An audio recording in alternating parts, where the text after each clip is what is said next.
and showing me your love and affection. మీ అందరూ ఈ వ్యవసాయ పనుల కాలంలో కూడా ఇంత పెద్ద ఎత్తున వచ్చినటువంటి మీ అందరికీ నేను స్వాగతం పలకడమే కాకుండా మీకు అందరికీ కూడా ధన్యవాదాలు తెలియజేస్తా ఉన్నాను. I would also like to say that on the stage are people who have lost members of their family. They are mothers and our sisters, and I would like to give them an assurance that the Congress party is going to fight for them, is going to ensure that they have a bright future. చాలా మంది ఇక్కడ వచ్చినారు, ఆత్మహత్యలు చేసుకుని వాళ్ళ కుటుంబ సభ్యులు కోల్పోయినటువంటి మా అమ్మలు, నా అక్కలు, చెల్లెళ్ళు ఇక్కడ వచ్చినారు. మీరు ఇబ్బందుల్లో ఉన్నారు, అమ్మా మీకు ధైర్యం చెప్పడానికి వచ్చినాను. కాంగ్రెస్ పార్టీ తరఫున, కాంగ్రెస్ పార్టీ మీ తరఫున పోరాడుతుంది మీ కష్టాలని పరిష్కారం చేయడానికి. I can see when I was meeting them that they feel that maybe they will have a difficult future because their husbands or their sons have committed suicide. But I want them to know that myself, the PCC president and the Congress party are going to work to ensure that their future is secure. నాకు తెలుసు మీరు ఎంత బాధగా ఉన్నారో. మీ భర్తలు కోల్పోయి, మీ అన్నలు కోల్పోయి, మీ తండ్రులను కోల్పోయి మీరు అభాగ్యులు కానే కాదు. నేను అఖిల భారత కాంగ్రెస్ పార్టీ నుంచి వచ్చినాను. ఇక్కడ రాష్ట్ర కాంగ్రెస్ పార్టీ కూడా ఉంది. మేము మీ కష్టాన్ని, మీ చివరి కన్నీటి బిందువుని తుడిచేది వరకు కూడా మేము మీకోసం పోరాడతామని చెప్పడానికి ఇక్కడ రావడం జరిగింది. అమ్మా తల్లులారా ధైర్యంగా ఉండండి. And I also know that just like these families on the stage, there are many other families in Andhra. Families of farmers, families of weavers who are concerned, who are worried, who feel maybe they do not have a future. మీలాగే ఇక్కడ కొంతమంది ఉన్నారు. ఈ రాష్ట్రంలో ఇంకా చాలా కుటుంబాల్లో ఈ విధంగా రైతన్నలను కోల్పోయినటువంటి కుటుంబాలు ఉన్నాయి. అదే విధంగా బాధపడుతూ ఉన్నారు. వాళ్ళందరికీ భరోసా ఇవ్వడానికి ఈ రోజు పాదయాత్ర ద్వారా నేను ఇక్కడ రావడం జరిగింది. And I want to tell them that they should not worry, they should not be scared. Together we are going to fight for them. We are going to ensure that the farmers, the weavers, the poor people of Andhra, not only Andhra, the whole of India, have a great future. చేనేతలు కానీ రైతులు కానీ మీరు ఆందోళన చెందవద్దు, భయపడవద్దు. మీకు మీ గడపన Congress party ఖచ్చితంగా ఉంటుంది. మీ కష్టాలు తొలగించేంత వరకు కూడా రైతన్నల తరఫున, చేనేతల తరఫున పోరాటం చేయడానికి దేశం మొత్తంగా తిరుగుతున్నాను. ఈ సమస్య రాష్ట్రంలోనే కాదు, దేశం మొత్తంగా ఉంది.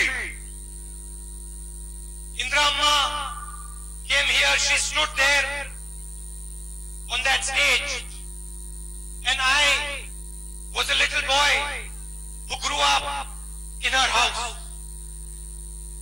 మీరందరూ కూడా స్వర్గీయ ఇందిరా గాంధీ గారిని ఈ రోజు ప్రేమతో ఇందిరమ్మ అని పిలుస్తారు. మీరందరూ కూడా అలాంటి ఇందిరమ్మ ఈ ఓడిసి గ్రామానికి వచ్చి ప్రసంగించిన సభా వేదిక నుంచి నేను ఇప్పుడు అక్కడి నుంచి వస్తా ఉన్నాను. ఆమె అక్కడ వచ్చినప్పుడు నేను చాలా పిల్లవాడిని, నాకు గుర్తు కూడా లేదు. The values and the ideas that she left behind are not only in my mind, they are in my blood and in my veins. Indiramma ఈ ఆంధ్రప్రదేశ్ లో, ఈ భారతవనిలో ఏదైతే సంస్కృతిని వదిలిపోయిందో, ఏదైతే సంస్కారం వదిలిపోయిందో, ఏదైతే పేదల పట్ల కరుణను వదిలిపోయిందో, అది నా చివరి రక్తపు పట్టు వరకు ఇందిరమ్మ స్ఫూర్తి నాలో ఉంటుంది.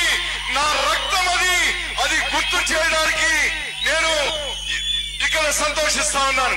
For me, an India where poor people do not have a future,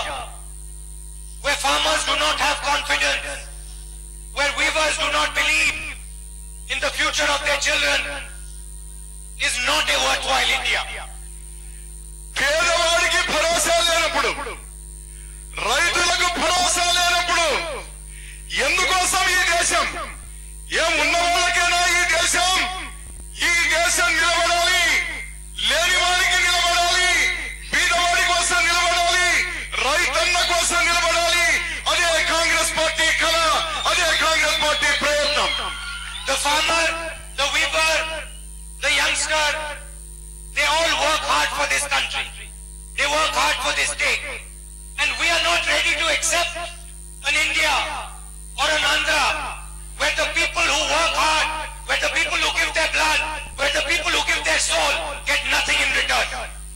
ఈ దేశ నిర్మాణానికి ఓ పక్క చేనేతలు, ఓ పక్క కార్మికులు, మరో పక్క పేద కుటుంబాలు, మరి ప్రత్యేకించి రైతన్నలు వాళ్ళ చెమటోడ్చి రక్తాన్ని ధారపోసి వాళ్ళ ప్రాణ త్యాగాలు చేసి ఈ దేశాన్ని నిలుపుతూ ఉంటే అటువంటి వాళ్ళ కోసం ఈ ప్రభుత్వాలు వాళ్ళకి అండగా ఉండాలి అనేటువంటి ఇంకిత జ్ఞానం కూడా లేదు.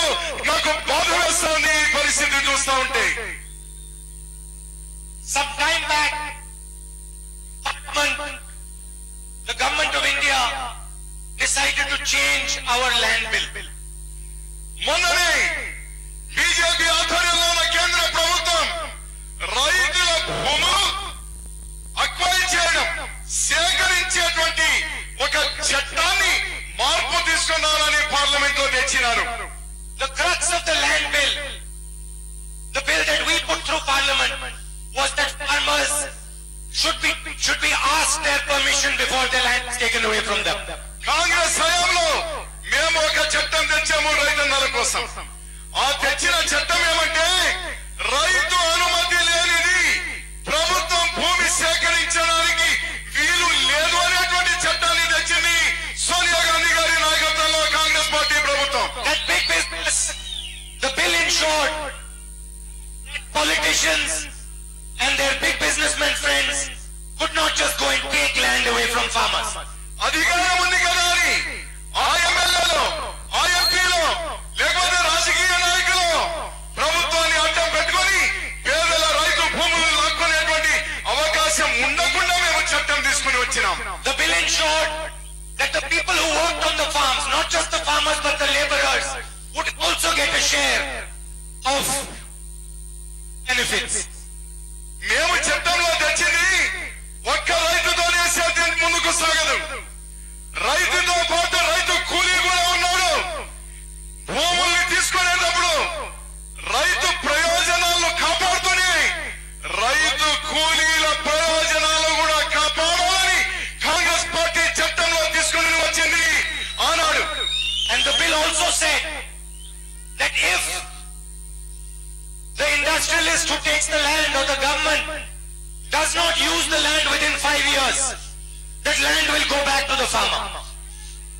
ఒకవేళ ప్రభుత్వం రైతు భూములు సేకరించినా ఎవరైతే పారిశ్రామికవేత్తలకు ఆ భూమి ఇస్తారో 5 సంవత్సరాల లోపల వారు పరిశ్రమలు పెట్టకపోతే ఆ భూమిని వెనక్కి తీసుకోవాలి. వెనక్కి తీసుకున్న భూముల్ని మళ్ళీ రైతులకు ఇవ్వాలని కాంగ్రెస్ పార్టీ చట్టం తీసుకుని వచ్చింది. When Mr. Modi came to power, he came to power on the back of the people who wanted to change the land bill. Modi గారు ప్రధానమంత్రి అవ్వగానే అతను మొట్టమొదట తీసుకుని వచ్చినటువంటి చట్టం కాంగ్రెస్ హయాంలో మేము తెచ్చినటువంటి చట్టాన్ని, భూసేకరణ చట్టాన్ని మార్చాలి అనేటువంటి మొట్టమొదటి తీసుకుని వచ్చినాడు. The unwritten promise, the promise that the Prime Minister did not tell India about, was that he had told his friends that he will take the land away from the farmers. అతను రహస్యమైనటువంటి agenda, అది బయటికి చెప్పలేదు. బయటికి చెప్పకుండానే agenda ఏమంటే చట్టాన్ని మార్చి రైతన్నల భూముల్ని లాక్కోవడానికే ఈ చట్టాన్ని మార్పు చేయాలని. The Prime Minister of India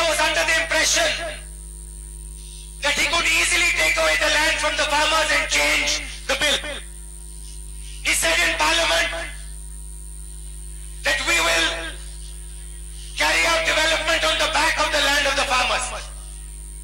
అతను అనుకున్నాడు పిల్లి కళ్ళు మూసుకొని పాగుతాయితే ప్రపంచానికి తెలియదు అన్నట్టు ఎవరికి అర్థం కాదులే ఈ చట్టాన్ని తెస్తే అనుకున్నాడు.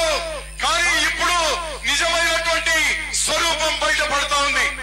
The Congress party took a stand in Parliament and we decided that we are not going to let the Prime Minister take the land of India's farmers that easily. పార్లమెంటులో, రాజ్యసభలో, లోక్సభలో మేము నిర్ణయం తీసుకున్నాం. కాంగ్రెస్ పార్టీ కోట్లాది మంది ఉన్నటువంటి రైతన్నల భూములు ఈ బీజేపీ ప్రభుత్వం అన్యాయంగా తీసుకునేటువంటి చట్టాన్ని తీసుకొని వస్తే మేము ఒప్పుకోము అనేటువంటి నిర్ణయాన్ని మేము తీసుకోవడం జరిగింది. The Congress party and the farmers of this country decided to show a little bit of the power of the farmers to the Prime Minister. ఈ దేశంలో ఉన్నటువంటి రైతన్నలు వాళ్లకు నిగూఢమైనటువంటి శక్తి ఎక్కువగా ఉన్నా కూడా ఆ శక్తిని పూర్తిగా వినియోగించడానికి ఇంకా వాళ్లకు అంత చైతన్యం లేదు. And we did not even show 10% of the strength of the farmers of India. And suddenly the Prime Minister of India understood that he cannot push the farmers of this country. అతను అనుకున్నాడు రైతులు ఏమి చేయగలుగుతారు, నేను 5 సంవత్సరాలు ప్రధాని, నన్ను ఏమీ చేసుకోలేరు. ఈ దేశంలో ఉన్న రైతన్నలు 10% కూడా వాళ్ళ శక్తిని, వాళ్ళ వ్యతిరేకతను చూపించేటువంటి పరిస్థితి ఈ దేశంలో లేదు. అందుకోసం నేను చట్టం నా ఇష్టం వచ్చినట్టు తీసుకున్నా వచ్చు. In Andhra there is something very interesting going on. ఈ ఆంధ్రప్రదేశ్ లో అయితే మరింత వైపరీత్యమైనటువంటి విషయాలు చోటు చేసుకుంటా ఉన్నాయి. నాకు ఆశ్చర్యం కలిగిస్తా ఉంది. The government of India has committed to Andhra Pradesh the special status and the Polavaram. గతంలో రాష్ట్ర విభజన అనివార్యమైనప్పుడు ఆనాడు కాంగ్రెస్ పార్టీ ఒక నిర్ణయం తీసుకుంది. ఆంధ్రప్రదేశ్ అన్ని విధాల అభివృద్ధి కావాలంటే ప్రత్యేక హోదా ఆంధ్రుల హక్కు కాబట్టి అటువంటి ప్రత్యేక హోదాని ఇవ్వడం జరిగింది. పోలవరం ప్రాజెక్ట్ కూడా పూర్తి కావాలని మేము ఆ రోజు నిర్ణయం తీసుకోవడం జరిగింది. The same way the Prime Minister wanted to take land away from the farmers, he wants to take special status and Polavaram away from the people of this state. ఈ రోజు మహనీయుడు ప్రధానమంత్రి రైతుల భూములు లాక్కోవడానికి తయారైనాడు. కాంగ్రెస్ పార్టీ ఈ 5 కోట్ల ఆంధ్ర ప్రజలకు ఇచ్చినటువంటి ప్రత్యేక హోదాను వెనక్కి లాక్కోవడానికి చూస్తున్నాడు. ఈ ఆంధ్రప్రదేశ్ కు 13 జిల్లాలకు కూడా ప్రయోజనం చేకూర్చేటువంటి బహుళాత్మక సాధక ప్రాజెక్టు పోలవరాన్ని కూడా వెనక్కి తీసుకోవడానికి ప్రయత్నం చేస్తా ఉన్నారు ఈ రాష్ట్రంలో. I can fully understand the intention of the Prime Minister. ప్రధానమంత్రి యొక్క ఉద్దేశం నాకు బాగా తెలుసు.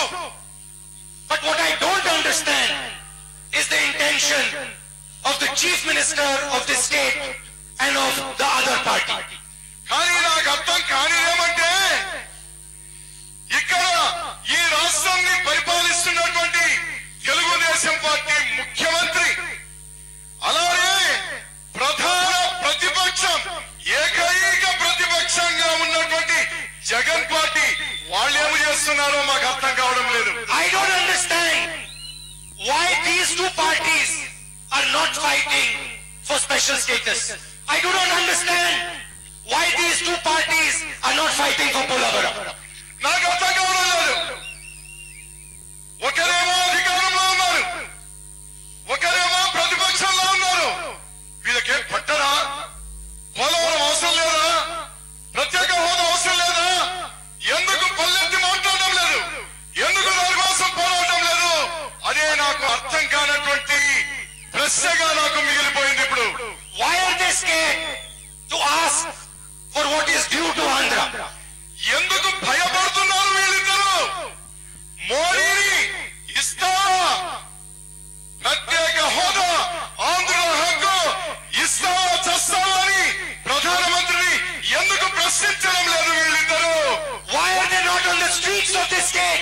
asking for special status? Why are they not on the streets of this state asking for Polavaram? ఎందుకు ఈ రోజు ప్రజలందరూ కూడా ఘోషిస్తా ఉంటే ఇది మా హక్కు పోలవరం అంటే మా హక్కు ప్రత్యేక హోదా అంటే ఈ రెండు పార్టీలు నిమ్మకు నీరెత్తి ఉన్నట్టున్నాయే ఎందుకు ఈ విధంగా ఉన్నారు ఏమి రహస్యం What is it about their past that is making them sell your future?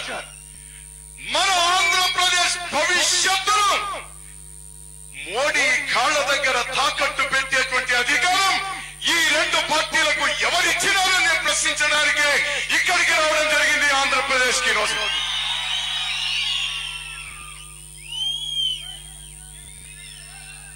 The Congress party fought the fight of the farmers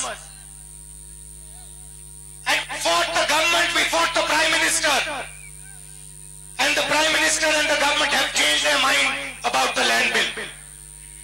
మేము కాంగ్రెస్ పార్టీ రైతుల పట్ల పోరాటం చేస్తే తోక ముడిచి ఈ రోజు రైతుల బిల్లును మార్చడమో ఉపసంహరించుకోవడమో పునరాలోచన చేసుకోవడమో జరుగుతా ఉంది కాంగ్రెస్ పార్టీ పోరాటం చేస్తా ఉంది And the Congress party and I am not scared of anything or anybody.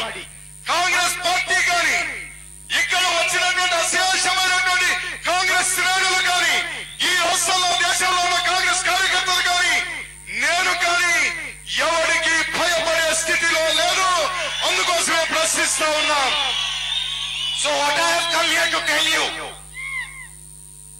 the Congress party is going to fight for special status of Andhra Pradesh. It is going to fight for Polavaram. ఈ రోజు ఒక్క విషయాన్ని ఇక్కడ మరి 5 కోట్ల ఆంధ్రులకు చెప్పడానికి వచ్చాను భూమి మీద ఏ విధంగా అయితే పోరాడుతున్నాము దానికంటే తక్కువగా లేకుండా ఇదొక్క రాష్ట్ర సమస్య అయినా కూడా దేశంలో ఉన్న కాంగ్రెస్ పార్టీ యావత్తు కూడా మీ ప్రత్యేక హోదా కోసం మీ పోలవరం ప్రాజెక్టు కోసం కాంగ్రెస్ పార్టీ పూర్తిగా పోరాడుతుంది మేము భయపడేది లేదు మీ రాష్ట్రంలో ఉన్న ఆ రెండు పార్టీలు తిరిగి పన్నులు కావచ్చు కానీ కాంగ్రెస్ పార్టీ పోరాడుతుంది మోడీతో పోరాడుతుంది బీజేపీతో పోరాడుతుంది And wherever the people of Andhra want me to go to fight for special status, to fight for Polavaram, I am ready to come. మీ పోలవరం సాధన కోసం మీ ప్రత్యేక హోదా కోసం ఈ రాష్ట్రంలో ఉన్న ఏ గ్రామానికి ఏ మూలకు ఏ సందుకైనా వచ్చి పోరాటం చేయడానికి ఏ సమయంలో ఉన్నా వచ్చి మీ బండగా నిలబడడానికి నేను తయారుగా ఉన్నాను అని చెప్పడానికి ఈ గడ్డ మీద వచ్చాను I mentioned to you Indira Amma's visit here in 1979. నేను ఇంత ముందే మీకు చెప్పినాను 1979లో ఇందిరమ్మ ఈ ఊరికి వచ్చినటువంటి విషయాన్ని మీకు గుర్తుకు చేసినాను I have a similar relationship with the people of Andhra that Indira Amma had. నాకు కూడా ఇందిరాగాంధీకి ఇందిరమ్మకు మీకు ఏ విధమైనటువంటి అనుబంధం ఉందో నాకు ఈ ఆంధ్ర ప్రజలకు కూడా అదే విధమైనటువంటి అనుబంధం ఉంది And we are going to fight for what is your due.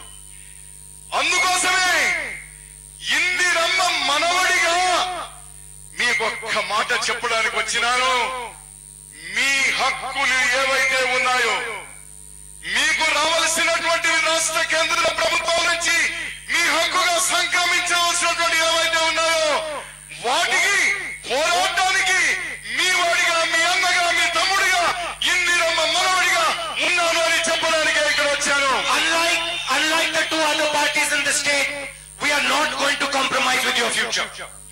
ఇతర రెండు పార్టీల మాదిరి నేను కానీ కాంగ్రెస్ పార్టీ కానీ మీ యొక్క భవిష్యత్తును పణంగా పెట్టి రాజీ పడడానికి ఏ పరిస్థితుల్లో కూడా మేము తయారుగా లేము అని చెప్పడానికి ఇక్కడ రావడం జరిగింది Andhra Pradesh needs Polavaram and special status to become the number నాకు విశ్వాసం ప్రత్యేక హోదా పోలవరం ప్రాజెక్టు రాష్ట్ర పునర్విభజన బిల్లులో ఉన్నటువంటి అంశాలు అన్ని కూడా అమలైతే ఈ దేశంలో ఉన్న 29 రాష్ట్రాల్లో అగ్రగామి రాష్ట్రంగా ఆంధ్రప్రదేశ్ అభివృద్ధి అవుతుంది. అందుకోసమే అది ఇచ్చినాం, అందుకోసమే అది పోరాటానికి మేము తయారుగా ఉన్నాం. And the Congress party is going to work towards that goal. దాన్ని సాధించడానికే కాంగ్రెస్ పార్టీ పనిచేస్తుంది. Thank you. నమస్కారం, మీకందరికి కూడా ధన్యవాదాలు. అందరూ దయచేసి పాదయాత్ర కొండకమర్ల వరకు ఉంటుంది, కొండకమర్ల వరకు పాదయాత్ర ఉంటుంది. అందరూ రావాలని మిమ్మల్ని అందరినీ కోరుతాను. కాంగ్రెస్ పార్టీకి రాహుల్ గాంధీ నాయకత్వం, సోనియా గాంధీ నాయకత్వం. సర్పంచ్ రమ్మ సర్పంచ్